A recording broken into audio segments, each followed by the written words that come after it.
Importance and relevance of microbiology in nursing. First, medical microbiology helps in understanding and identifying the cause of infectious disease and role of laboratories in diagnosing them. Medical microbiology help करती है understanding and identifying the cause of infectious disease, यानी किस कारण से infectious disease होती है, and laboratory में इसे कैसे डायग्नोस करते हैं.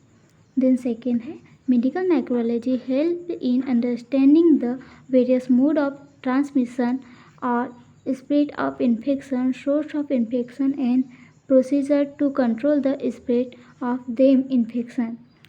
this infection. Medical microbiology help करती है understanding the various mode of transmission. Mode of transmission like vehicle transmission, airborne transmission, vector transmission, direct transmission, etc. और spread the infection, कि इन्फेक्शन कैसे स्प्रेड होता है. And source of infection like infected human being, animals, contaminated food, water, air, etc.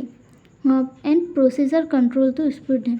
Procedure के बारे में भी बताते हैं माइक्रोबायोलॉजी में कि किस टाइप से हम इन्फेक्शन को कंट्रोल करते हैं.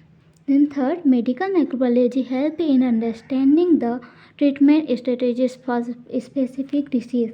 मेडिकल माइक्रोबायोलॉजी हेल्प करता है अंडरस्टैंडिंग द ट्रीटमेंट स्ट्रेटेजीज, यानी स्पेसिफिक डिसीज के लिए स्पेसिफिक ट्रीटमेंट प्रोवाइड करता है. लाइक कैंसर को ट्रीट करने के लिए कीमोथेरेपी यूज़ करते हैं. ये भी हम माइक्रोबायोलॉजी में स्टडी करते हैं.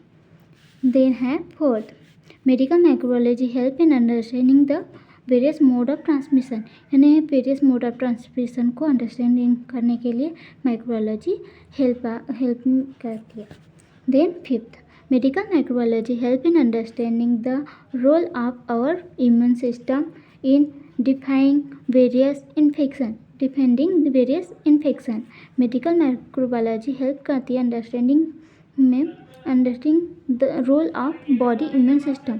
आवर बॉडी इम्यून सिस्टम को के बारे में बताती है, और ये हमारा इम्यून सिस्टम कैसे माइक्रो ऑर्गेनिज्म से डिफेंस करता है अपनी बॉडी को. देन है sixth, in nursing general hygiene and cleanliness is based on the principle of microbiology. Hospital infection control practices like aseptic techniques, wound healing and general hygiene are based on the principle of microbiology. In nursing में general hygiene, personal hygiene, environmental hygiene, personal hygiene like mouth, oral hygiene, hair hygiene, किस type से हम clean करते हैं अपने, यानी किस type से क्लीन रखते हैं अपने एनवायरनमेंट को. क्लीनलीनेस, हम अपने वार्ड को, यानी जहाँ पेशेंट रखते हैं हॉस्पिटल में, उस वार्ड को कैसे क्लीन रखते हैं. ये पूरा based on the microbiology, based on the principle of microbiology. ये माइक्रोबायोलॉजी के प्रिंसिपल पर आधारित है. Hospital infection control policy practices like aseptic technique ज़्यादातर हॉस्पिटल में होती है. To remove the micro organism. Aseptic का मीन्स ही होता है free from of micro organism. Wound healing यानी वुंड वॉशिंग यानी वुंड को कैसे वॉश करते हैं, कैसे उसकी केयर करते हैं. एंड जनरल हाइजीन यानी पर्सनल हाइजीन, एनवायरमेंटल हाइजीन हम किस टाइप के मेंटेन करते हैं. Are based upon the principle of microbiology. ये पूरा बेस्ड अपॉन है प्रिंसिपल ऑफ माइक्रोबायोलॉजी में.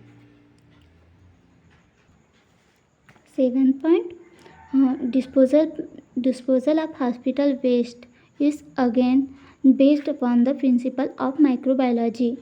Infection control nurse play major role in such control policy. Disposal of hospital waste हम माइक्रोबायोलॉजी में पढ़ते हैं, हम किस टाइप से डिस्पोजल करते हैं, उनका ट्रीटमेंट करते हैं.